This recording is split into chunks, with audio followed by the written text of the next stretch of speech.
네, 안녕하세요. 멘탈리즘보다 철이형입니다. 네, 아주 중요한 경제 지표들이 무더기로 발표되는 한 주를 시작하며 오늘 미국 주식시장은 약세로 끝이 났습니다. 3대 지수가 모두 하락했는데 장중 나스닥이 2% 가까이 하락하는 모습을 보이다 다행히 중반부터 반등하며 손실폭을 절반 정도로 줄이면서 마무리되었습니다. 이번 주에는 당분간의 시장의 운명의 키를 쥐고 있는 물가 발표가 있죠. 수요일에는 생산자 물가 발표가 있고 바로 다음 날인 목요일에 소비자 물가가 발표됩니다. 또한 금요일에는 소매 판매 지수도 발표가 되는 등 물가와 관련된 핵심 지표들이 많이 발표됩니다. 다만 가장 중요한 것은 당연코 목요일 발표되는 소비자 물가 CPI입니다. 여기서 연준의 다음 금리 행보를 점칠 수 있을 것으로 생각이 되고요. 하지만 현재 CPI에 대한 기대는 별로 좋지는 못합니다. 최근 발표된 각종 지표들이 강세를 유지했기 때문에 CPI 역시 예상보다 높게 나올 거란 우려가 더 큰 상황입니다. 따라서 CPI 발표 후 주가가 더 떨어질 수도 있다는 걱정이 CPI 발표 후에 오를 거란 기대보다 오히려 더 큰 상황입니다.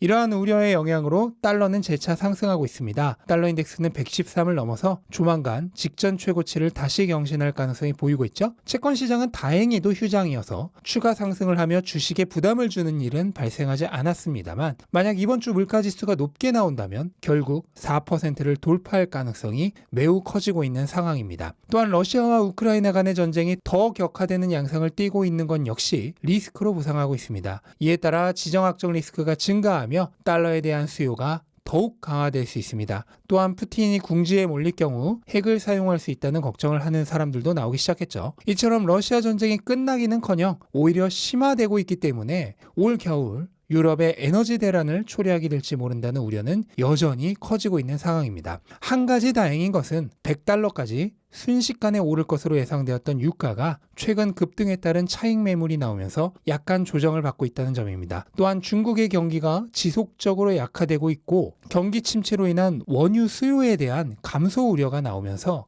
11월부터 시행되는 감산으로 인한 원유 가격 상승에 발목을 잡고 있다는 것은 인플레이션 측면에서는 그나마 다행인 일이라고 할 수 있겠습니다. 네, 그리고 이번 주부터 미국의 3분기 실적 시즌이 시작이 되죠. 그 어느 때보다도 기대가 없는 실적 시즌인데요. 근데 이 얘기는 반대로 물가만 어느 정도 잡혀준다면 오히려 기대가 없는 만큼 예상외로 시장의 반응은 좋을 가능성도 있다는 뜻이 됩니다. 따라서 안타깝게도 이번 실적 시즌은 개별 기업들의 실적보다는 역시나 물가와 금리가 당장 훨씬 중요한 요인이 될 것 같습니다. 이번 주는 12일에 펩시 그리고 13일에 델타항공, 14일부터 JP모건을 비롯한 금융주들이 일제히 실적을 발표하면서 본격적으로 실적 시즌을 오픈하게 됩니다. JP모건의 회장 제이미 다이머는 실적이 안 좋을 것 같은지 미리 밑밥을 좀 깔았습니다. 경기 침체가 생각보다 무거울 수 있고 그에 따라 S&P가 향후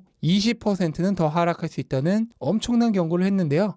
제가 지켜본 바로는 이분의 말은 대체로 맞은 적이 별로 없습니다. 한 50% 될까 말까 했던 걸로 기억하는데 이번에는 S&P가 하락하는 것에 동전 던지기를 베팅하신 걸로 보입니다. 참고로 50%면 잘 맞는 거 아니냐고 하시는 분도 계실 것 같은데 이 방송을 보시는 아무나 앞으로 오른다 내린다 베팅하셔도 확률은 똑같이 50%입니다. 그리고 모든 전문가들의 단기적인 예측은 대체로 이 동전 던지기 수준에서 크게 다르지 않다는 점을 잊지 않으셨으면 좋겠습니다. 우리는 50%에 베팅하는 사람들이 아니라 100%에 베팅하는 사람들이니까요. 네, 그리고 조금 안 좋은 소식을 전해드리자면 테슬라는 올해까지 조금 힘든 시기를 겪을 것으로 예상이 됩니다. 우선 10월 18일에 발표되는 3분기 실적이 예상보다 적을 것이란 우려는 다들 알고 계실 겁니다. 아시다시피 3분기 인도량이 분기 말 배송 방식의 변화로 인해 예상보다 적었습니다. 따라서 3분기 실적 예상치는 현재 계속해서 하락하는 중인데요. 지난주까지만 해도 1달러 5센트였던 EPS 예상치가 현재 1달러 3센트까지 내려와 있습니다. 아마 실적 발표일이 다가오면 애널리스트들이 예상치를 대거 업데이트하면서 1달러 밑으로 하락할 가능성이 높습니다. 물론 배송량이 이미 다 알려진 상황에서 실적도 줄어들 것이란 것은 너무 쉽게 예상할 수 있고 그에 따라 가격이 이미 선반영된 부분이 있지만 문제는 시장 분위기가 전반적으로 안 좋은 상황에서는 이미 예상되었던 악재라 하더라도 막상 발표되면 감정에 매몰된 투자자들에 의한 추가적인 매도 물량이 나올 가능성이 있다는 것입니다. 또한 3분기 실적 발표 직후에 일론 머스크의 주식 매도도 예정되어 있죠. 일론 머스크는 트위터 인수를 위해 추가적으로 최대 50억 달러 정도의 테슬라 주식을 매도해야 합니다. 이것은 올해 일론 머스크가 매도한 154억 달러의 3분의 1 정도에 불과한 양이긴 하지만 어쨌든 거의 3천만 주에 달하는 막대한 물량입니다. 이 물량이 시장에 쏟아져 나오면 지난 4월과 8월 머스크가 주식을 팔 때 그랬던 것처럼 주가가 일시적으로 급락할 가능성이 높습니다. 근데 문제는 이게 전부가 아닙니다. 3분기만 그런 거면 괜찮은데 3분기를 지나 4분기에도 실적이 별로 좋지 못할 가능성이 대두되고 있기 때문입니다. 현재 애널리스트들의 4분기 예상 인도량은 43만 5천 대 정도인데요. 트로이 테슬라이크가 최근 그의 유료 회원들을 상대로 이보다 8% 정도 낮은 예상치를 내놨습니다. 만약 그의 새로운 예상치가 맞다고 하면 테슬라의 올해 인도량은 130만 대 정도가 됩니다. 이는 연초의 예상치였던 140에서 150만 대보다 10% 정도 적은 수치이고 최근래의 예상치였던 137만 대보다도 7만 대가량 낮은 수치입니다. 모건 스탠리 역시 어제 거의 비슷한 예측을 내놨는데요.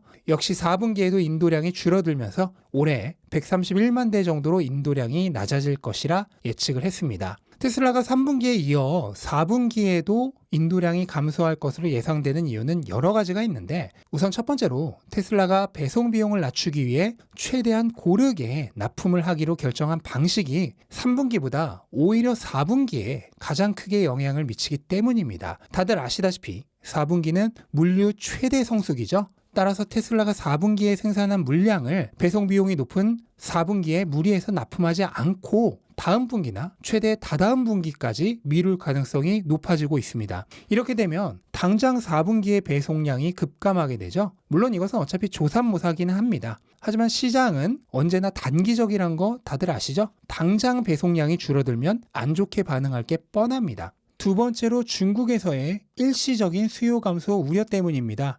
현재 테슬라의 중국 내 가격이 너무 올라버렸습니다. 특히 모델 Y의 경우 보조금을 받을 수 있는 30만 유안을 초과해버린 게 크리티컬했습니다. 이런 영향으로 올해 초까지만 해도 12주에서 16주 그리고 8월 이전에는 8주에서 12주에 달했던 모델 Y의 배송대기 시간은 현재 1주에서 4주로 크게 줄어들어 있습니다. 최근 테슬라가 중국에서 차량을 배송받는 고객들의 보험 비용을 8,000위안 지원해주는 일시적 이벤트를 진행했었는데 이것도 수요 감소를 의식한 것이 아니냐는 의혹이 커지고 있습니다. 실제로 최근 중국 판매량이 예상보다 적어지고 있는데 여기에는 세 가지 이유 정도가 있습니다. 첫째로 중국 역시 경기가 급격하게 안 좋아지면서 반대로 가격이 크게 올라버린 자동차와 같은 사치품을 살 여유가 적어지고 있다는 점. 둘째로 테슬라의 생산량이 급격하게 증가하면서 공급 수요 원칙에 의해 가격은 오히려 인상이 아니라 인하의 여지가 발생하고 있다는 점.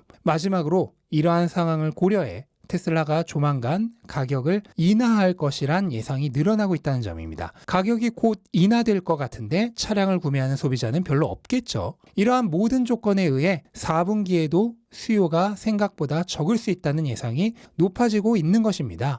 여기에 추가적으로 앞에서 말한 4분기 배송 예정량을 다음 분기로 미루는 것은 보너스로 보태지는 것이고요. 또한 테슬라의 최대 시장인 미국에서도 4분기의 배송량이 줄어들 것으로 예상됩니다. 왜냐하면 바이든 패키지로 테슬라도 7,500달러의 보조금을 받을 수 있게 되는데 이게 내년 1월부터 적용되기 때문이죠. 따라서 많은 소비자들이 4분기가 아니라 내년 1분기로 구입을 지연할 것으로 예상됩니다. 이러한 모든 수요 감소 예상이 중복으로 작용되면서 4분기 배송량이 당초 예상치였던 43만 5천 대보다 크게 줄어들 가능성이 높아지고 있는 상황입니다. 그리고 4분기는 여전히 금리 인상이 지속될 예정이기 때문에 시장 상황까지 나쁠 가능성이 크죠. 그렇다면 테슬라의 4분기는 역대급으로 힘든 한 분기가 될 가능성이 높습니다. 물론 이것은 예상일 뿐입니다. 4분기에 생각보다 시장이 일찍 반등할 가능성도 있고요. 테슬라의 배송량이 예상보다 높을 가능성도 있습니다. 따라서 예측은 어디까지다 예측으로 남겨두어야 하죠. 트레이더라면 예측에 맞춰서 알아서 거래 타이밍을 설정하면 될 것입니다. 다만 장기 투자자라면 예측만으로 섣부른 행동을 해서는 안 됩니다. 앞에서 살펴본 4분기의 상황들이란 것이 자세히 파보면 대부분 일시적인 것들입니다. 4분기에 미뤄진 배송은 다음 분기부터 그 미뤄졌던 만큼 배송이 재개될 것입니다. 그리고 중국에서 가격 인하가 실행된다면 대기하고 있던 고객들의 주문이 밀려들 것입니다. 그리고 내년부터 미국에서 보조금 지급이 실시되면 역시나 북미에서 미뤄뒀던 주문이 쇄도할 것입니다. 그리고 일론 머스크의 주식 매도는 정말로 일시적인 이슈에 불과하죠. 오히려 이번에 매도를 마치고 나면 트위터 관련된 이슈는 모두 해소가 됩니다. 악재가 끝이 나는 겁니다. 또한 거시경제 환경도 내년 초 금리 인상 사이클이 종료되면서 4분기보다는 많이 회복될 것입니다. 거의 대부분의 악재들이 일시적이며 이번 분기에 안 좋았던 만큼 다음 분기에 오히려 좋아지는 조삼모사의 성격을 가지고 있습니다. 그렇다면 기업의 펀더멘털적인 문제가 아니고 내년부터 오히려 상황이 호전될 것으로 예상되기 때문에 이번 4분기에 혹시라도 주가가 더 안 좋아진다면 최대의 할인 찬스로 삼으시면 됩니다. 그저 그뿐이죠. 자산의 미래가치 대비 현재 가치가 더 낮아지게 된다면 오히려 안전마진이 더 증가할 뿐입니다. 나쁜 게 아니라 오히려 좋은 거죠. 다만 단기 트레이더이거나 테슬라에 대한 정확한 가치 판단 없이 투자를 하고 계신 분들은 주의가 필요합니다. 트레이더라면 알아서 거래 계획을 세우시면 될 것이고 장기 투자를 생각하시는데 스스로 가치 판단이 안 되시는 분이라면 가격이 하락할 때 견디기 힘들 수 있습니다. 따라서 자신이 아직 분명한 기준으로 테슬라를 보유하고 있는 것이 아니고 미래 가치에 대한 확신도 없다고 판단된다면 3분기 실적 발표 이전에 비중을 조절하는 것도 좋은 방법이 될 수 있습니다. 그리고 가끔 물려 있어서 못 판다는 분들이 계시는데 여러분들이 과거에 얼마에 샀는지는 조금도 중요한 것이 아닙니다. 과거의 거래 기록은 이미 지나간 매몰 비용입니다. 투자는 항상 지금 내릴 수 있는 최선의 판단을 내려야 합니다. 과거에 산 가격 따위에 매몰되어 올바른 판단을 하지 못하는 투자자는 장기적으로 성공할 가능성이 거의 없습니다. 투자를 할 때 감정은 항상 아껴두시기 바랍니다. 그리고 소비하지 않고 아낀 감정을 더 나은 가치를 위해 열심히 공부하고 나를 발전시키는 힘으로 투자하셨으면 좋겠습니다.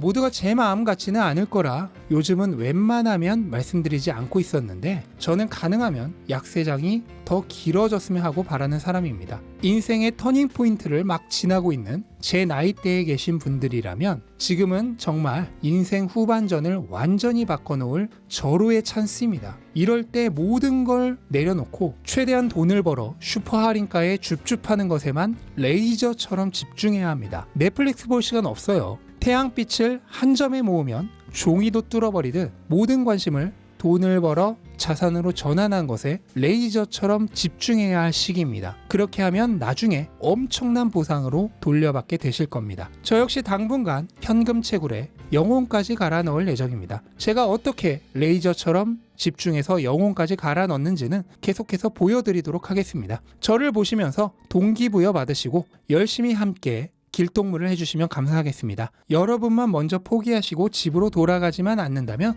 저는 늘 옆에서 함께 걷고 있을 겁니다. 네, 이것으로 오늘 영상은 마치도록 하겠습니다. 영상 도움되셨다면 구독과 좋아요 부탁드리고 즐거운 하루 되시기 바랍니다. 감사합니다.